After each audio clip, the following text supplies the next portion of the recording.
What you're about to see is an episode of Down to Earth with JP, a show where my friend Jonathan Payne is going to give you his breakdown and review of an episode of The Chosen, which is the first ever multi-season show covering the life of Jesus Christ. If you want a more in-depth breakdown and analysis of that, me, Jonathan, and some of my other friends have gotten together and we have given you those, and those are available if you go to this channel and find our playlist entitled The Chosen, and we go through each episode in depth, scene by scene, breaking down everything you want to know about the show.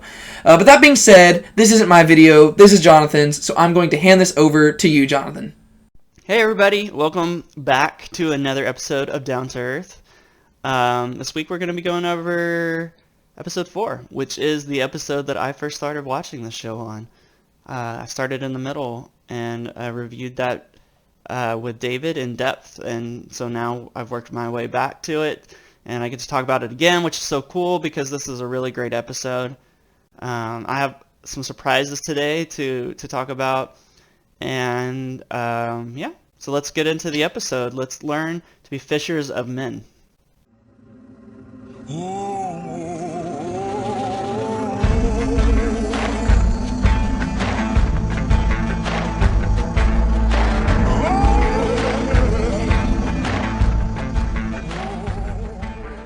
Okay, so before we get started, I have a little bit of a surprise this time.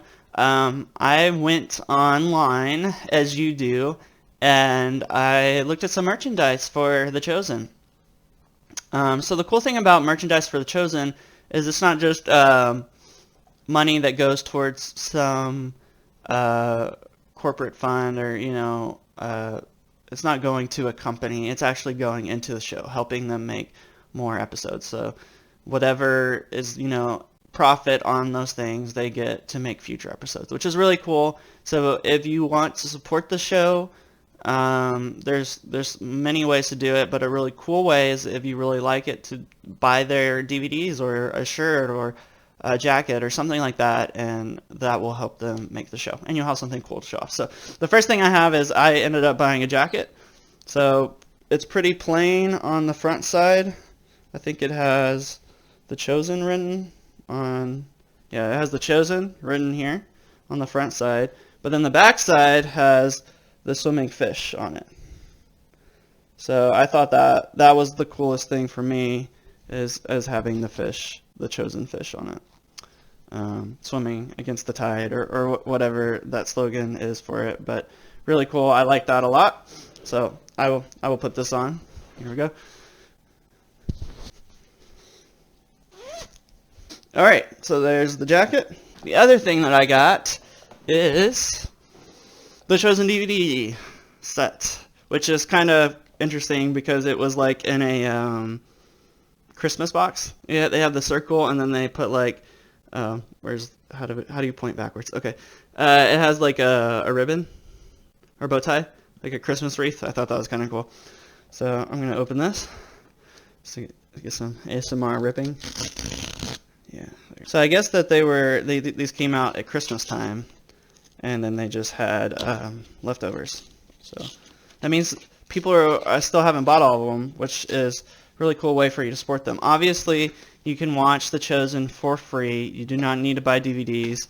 The cool thing about the DVDs is they have some extras on it to kind of tell you more about the show. And like I said, the most important thing is you're supporting the show.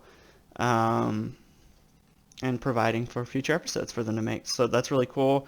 Yeah, so I think it's worth it. And also you'll have really good quality videos because these are, Blu-ray, high definition. So I came with a picture of the character of Jesus in the show and just a thank you on the back from Dallas, who is the creator of The Chosen. So this is the box set, kind of fancy looking. It's nice. Also says 1, so obviously, they're going to have more seasons, so we'll see. Hopefully, I think they're going for 7, God's number. So, and the cool thing is now I can watch all these just on my TV through the DVDs, and even watch some of the extras on it, so I have a little bit more extra cool things to talk about. Oh, okay, this is cool. So this actually has, inside timeline of like the show, how it was created and all that stuff. So cool little history on that because it's actually starts with the creator Dallas. He had a failure of a movie that came out, and he didn't think he'd have a very good career. And then, of course, it folds out, and you have all of these DVDs. So each one for each episode, and they all have bonuses on them. Definitely a cool collector set for the show. If you like the show, if you want to support them in a way, if you want to provide The Chosen for someone else to have, you can buy them a DVD, have it sent to them. And then, if, you don't want to, that's fine. Go watch the shows for free. And that's the point. And now, I am going to go watch all the episodes, so I'll see you later. Okay, sorry. I shouldn't leave y'all hanging. I'll get back to y'all. A few hours later. Okay, and I'm back now. So after watching episode 4 again, this was my third time watching it. Let's just get into it. This one has a lot more story to it. It's a lot more focused on developing and driving towards the ending to this episode, which is a really great ending to an episode and very powerful message. So definitely worth all the story up to the point that we've gotten. So this one, it'll be a little bit more different the way that I talk about it. I'll just kind of talk more directly about the story. And I'll just give my thoughts based off of that. So this episode starts with Simon, where he's in the boat with the Romans. He's following through on this deal he made with them to catch some other Jews fishing on the Sabbath. And while they're out on the sea, he finds a fishing bobber, and it has a Z on it, and this belongs to a friend of his named Zebedee. And he realizes, like, hey, I don't want to give up my friend to the Romans. So he guides the Romans accidentally into a sandbar. Obviously, he did it on purpose because he didn't want them to find his friend fishing. But they kind of start suspecting him now that this wasn't purely an accident. Which we can see before this episode and the other one, Matthew kind of raised their suspicions already that he may not be 100% having their interest in mind. So after this, Simon, they let him go, but they kind of warn him, like, hey, if you're trying to double cross us, it's gonna turn out badly for you. So after this, he goes to meet up with Zebedee. And Zebedee's sons and his brother Andrew are there, and he's just kind of explaining to him what's going on with the Romans and the deal he made. And Zebedee gets angry with him. Obviously, he's like, "Hey, that's not cool. You're betraying your people." And then he's like, "Well, yeah, but then I saw your bobber and I actually led them away from y'all while you were fishing. So you should thank me because I helped y'all out big time." And in return for that, he says, is it possible that you could give me your last catch to help me pay off this debt? And Zebedee tells him, no, I can't. I'm not going to do that. But I do appreciate you helping me, and we're gonna try and help you figure out how to pay this debt back. So we see the continuation of Matthew's story. Also, he's going back to talk to Quintus, and we see this time Gaius is not with him because Gaius is kind of scared of being with Matthew. Matthew is just kind of like says what's on his mind and just doesn't really consider being respectful to the Romans. I don't think he does it on purpose. It's just Matthew's weird personality. He's just very analytical, and he's just saying, what he thinks, not really thinking about whether it's going to get him in trouble or not. So Gaius, his bodyguard, doesn't really want to be around for that. But we can see that Quintus actually appreciates that, and I think he kind of sees this as boldness in Matthew, and that he sees an advantage to it, that it can actually help him out having someone like Matthew who's very analytical and very observative. And so he's going to send Matthew out to go follow Simon around to figure out if Simon actually is trying to double cross him, if the sandbar incident was actually a purposeful thing, which we know is. So this could be really bad for Simon that Matthew is going to go do this.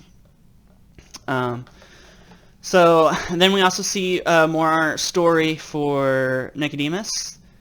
He's in the temple with some of the other Pharisees, and they're talking about the John the Baptist, who has apparently told them that they're a brood of vipers, and the main one is very specifically upset about this. Obviously, like if you got called out and you're a leader, someone's calling you a brood of snakes, that could be offensive, especially if you're like the Pharisees and like a lot of us are in life, where we think ourselves very knowledgeable of the Bible or very set in our ways, and someone says, hey, no, you're wrong, and in fact calls you snakes, we'd probably be offended. So we can understand that, but I really like Nicodemus's response here, because instead of getting angry at hearing this, he's like, well, there are worse things that he could have said, and they're all kind of confused, like what worse thing could they possibly say? And he's just like, well, it really depends on who he is, because if this person is like the Messiah, who the Jews believe will be coming to free the Jews from the Romans, then maybe he has the right to say this. And I don't think Nicodemus necessarily is saying that is who this is, but he just kind of has the wisdom to say that maybe this is someone more important than you're giving him credit for. Let's investigate before we just accuse this man of something. So that's going to be Nicodemus's goal, is to find John the Baptist and question him about what's going on with Mary, like how was Mary healed? And why is John calling out the Pharisees and calling them like snakes? So, and we see Nicodemus later talking to his wife and telling her like, hey, we're gonna stay here longer because he needs to do this investigation and find out more about these miracles, specifically the miracle with Mary and how that happened. So Simon, we see Simon come home, and his wife Eden is talking with her brothers about something, and he finds out that the conversation's about Eden, or their Emma, their mother, who they moved into the house because she's really sick. And Simon is just really frustrated with this because he's already dealing with the debt that he owes, and this whole thing with Zebedee, and knowing that he doesn't have a lot of time to pay this debt off and catch fish. So he's just really in the mindset of like, hey, I need to go catch as many fish as I can to pay off this debt because we don't have time, and they could take me to prison or something. So he gets in an argument with his wife, and he ends up telling her like the truth. He's like, hey, I owe this debt, and I've been out on the Sabbath to like basically give up other Jews fishing on Sabbath to pay off the debt. And I know it was wrong and all that, but now I need to go and actually catch some fish because we're going to be in a lot of trouble. And she's obviously very upset, and she just tells him like, hey, you have not been being faithful you have not been pursuing God lately, and you're not the man that I remember marrying. And like, I don't think that you're trusting God with this situation, but I know that you're sorry, and I appreciate you telling me the truth, and I'm gonna let you go do this to try and do what you think is best for the family, but you know you're not right with God, and you need to get there. So we see her calling out Simon's lack of faith, and but she's doing it out of love because she obviously loves and cares about Simon, but he's not being the correct leader of the household that he should. So, but in the end, she says, hey, go do what you think you need to do because you are the leader of the house. And I think that's a really good example of how a godly marriage should be, is not be afraid to ever call out your spouse, but in the end, she submitted to him and his authority, saying, hey, what you're doing, I think is not right. You're not being faithful to God, but you are the leader, and I know you feel like this is going to help and this is what you need to do, so go do what you need to do. So, yeah, I just love their relationship together. We get to see the ups and downs, but even in their lowest moments, he gave some honesty to her, and she showed some love and respect to him, even though he didn't deserve it, which is all pictures of who God is to us as Christians. So Simon leaves the house. He's going to go fish, and he runs into his brother Andrew, and Andrew is just super excited. He's like, hey, Simon, I met the Messiah. I was with John the Baptist, and he came, and I believe he's the Messiah. He said he was the Messiah, and he's just really excited. And Simon's just not having it. He's just not in the mood to hear all this. He's like, hey, unless this guy is going to provide a way to pay off my debt, like, I don't have time to hear all this. Like, unless he can help in some way, I gotta go do what I gotta do, and your positivity is just like not what I need right now. And in this part, I really identify with that because I could see myself.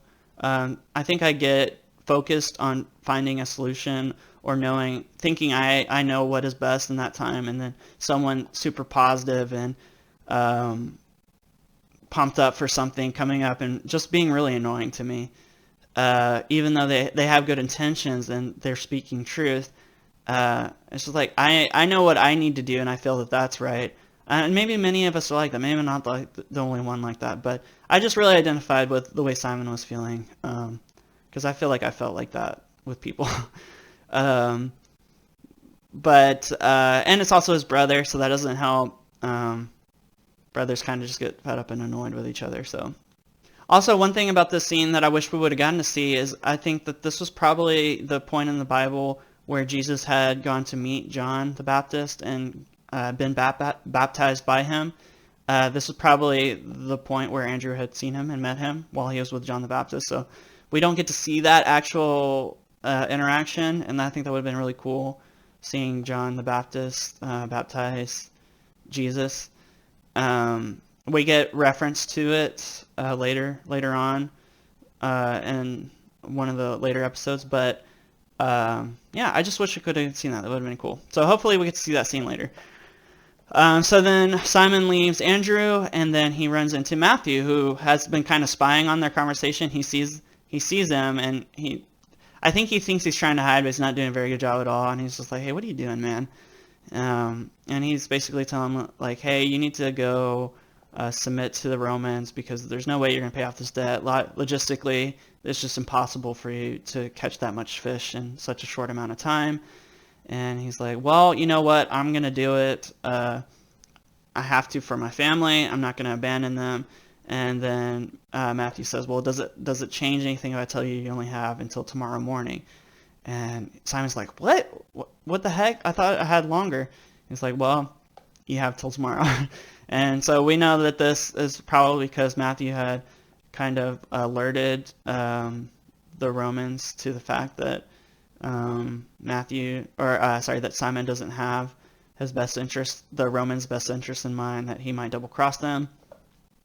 So Simon just sticks to it and says, you know what, maybe there will be a miracle. Maybe God will have a miracle happen, but I'm going to go fish anyways and try and do my best for my family. So he goes, and Matthew follows him secretly, and he has like his pet dog, and we see that he just goes and sits on the beach, and Simon goes out in his boat by himself to try and catch some fish. And we see him fishing into the night and not having any success, and he just starts not really like yelling, but speaking out loud to God. Just he's in the middle of the water in his boat, and he's just talking about kind of the Jewish history and how God has always promised to deliver them out of a situation and then cause something else to happen, like when he delivered them from Egypt into the wilderness. Like he delivered them from Egypt, but then they were in the wilderness for a long time, and then so he's just feeling like he's been so faithful to God. Why hasn't God delivered him from this debt he owes. And the irony is that obviously his wife had just called him out on not being faithful to God. So really, God doesn't owe him for that either. So, but we can see his frustration, and we can definitely relate with it. Oftentimes we find ourselves in situations and be like, God, what did I do to deserve this? But truth is, we're all broken sinners that don't really deserve anything from God.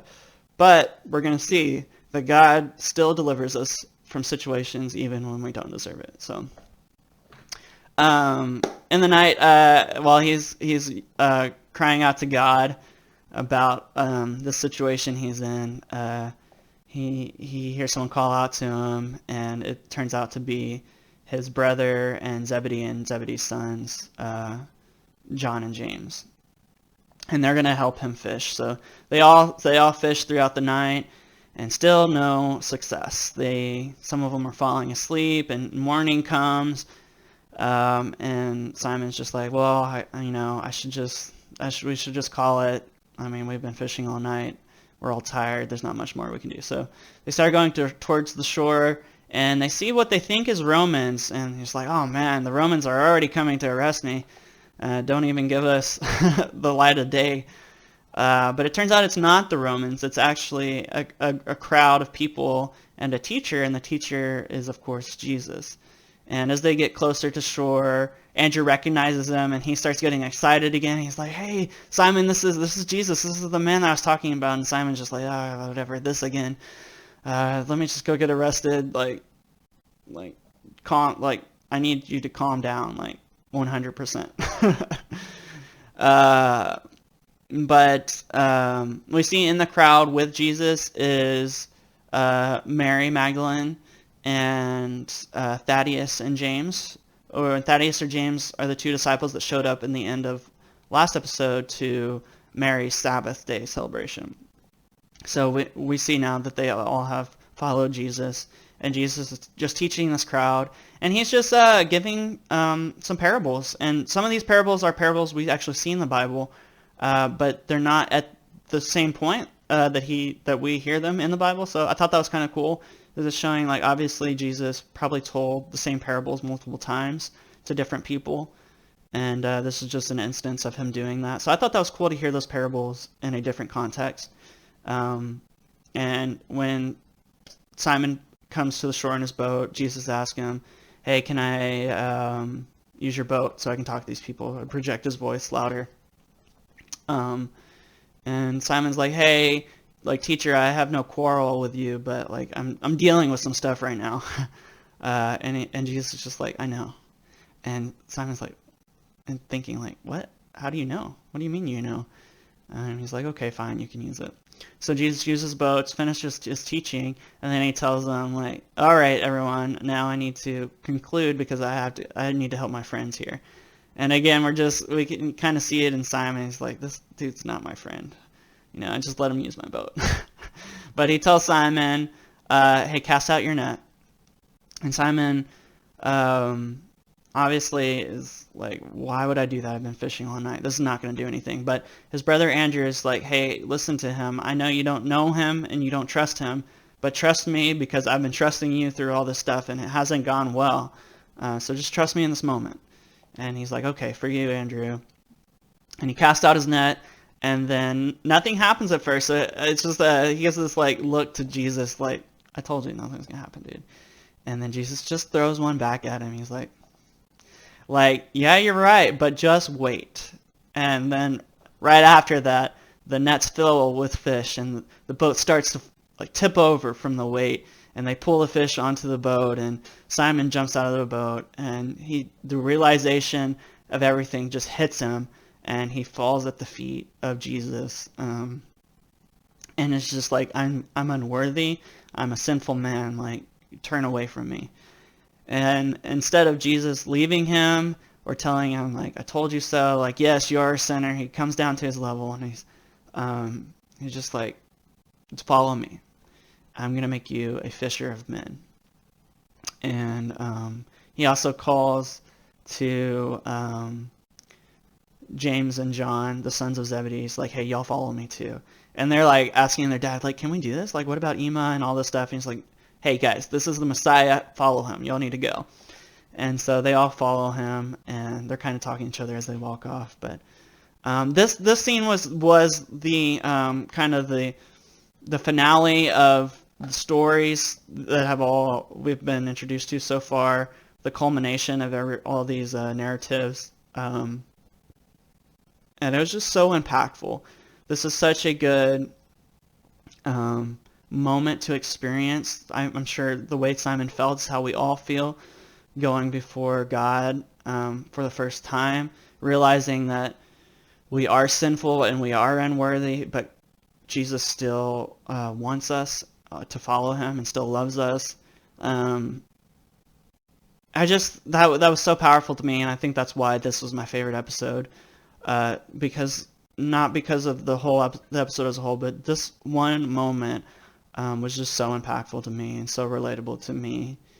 I think it made the whole episode. Obviously, the whole episode is good. I liked everything else. There's a lot of fun moments. There's a lot of serious moments and scripture weaved into the episode that was really cool. But this one made the episode for me. So, and then after this, very end of the episode, we see Nicodemus going to the prison cell of John the Baptist, and he's asking him about miracles. He wants to know what's going on. And we just see John's like silhouette, but in the very end, he comes up into the light, and he just has this really creepy smile. And that's how the episode ends. So it's kind of a teaser for the story that we'll see with Nicodemus and John the Baptist next. So really, really awesome episode. I just enjoy following the life of all these characters. I think that's my favorite thing about the show is getting to know the personality of all these characters, especially the disciples, because some of the lesser known disciples in the Bible we don't really know much about or who they are, and it's cool to have some story to that and some personality to those people. And also, one thing I've realized that I really like about the show also from watching some of the earlier episodes and even later episodes after this is we get to see a lot of the culture, a lot of the Jewish culture and the atmosphere and traditions and stuff like that were going on in that time that I myself don't know much about and don't really visualize when I read the Bible. So I think that's really cool to see all that. Especially last episode, seeing Jesus and how he lived his life day to day. And we'll see more stuff like that in future episodes. So really enjoying the show. Thank you so much for watching this video. If you got to the end, I really appreciate your support. I hope you've been enjoying watching them and following along with me through the episodes. I'm going to continue going through the entire series if I can. And obviously I do each episode a little bit different. This one I think was a little more straight through the story because I felt like this one was a lot more focused on the narrative and the story of the characters. Some of the other videos I jump around more and I just talk about my thoughts on different things. So this one was a lot more focused on retelling exactly what happens because it's so important to the ending of it. But yeah, if you liked the video, please like and subscribe to support me and support David. This is his channel, and I'm so thankful that I get to do these videos, and he's been helping me get them out. And just support the show also. If you do have the money, then you enjoy the show and you'd like to support them, go buy a cool like hoodie or shirt or something, or buy the DVDs, or you can even go and support them by buying an episode for someone else. So all the episodes are free to watch, but they're paid for by other people who have donated money. So if you also want to do that, you can buy an episode for someone else to watch for free. And then if you don't want to, you don't have to. You can go watch them for free, every single episode. You don't need to feel any guilt about that. I just felt like I wanted to support it because I've appreciated the message they're trying to get across and the mission, and they're trying to provide this show for as many people across the world as they can, which is an awesome thing that's what we're called to do as Christians. Share the gospel with as many people as can. I think this is such a good venue to do that, because it's such a good show on its own that I feel like even if you weren't a Christian, you would enjoy watching it, and you get the story of salvation in Christ through it, just by watching it. So really awesome. Thank you so much again, and I'll see you in the next video. Bye. If you enjoyed this video, be sure to give it a like and comment below and give us your thoughts. If you want to see more about The Chosen, be sure to go check out our Chosen playlist, where we're working on giving you an in-depth analysis of every single episode of the show. If you want to know about how Christians can interact with our surrounding culture, especially with media like movies, TVs, and books, be sure to like and subscribe to Now Let's Be Honest About Movies. God bless.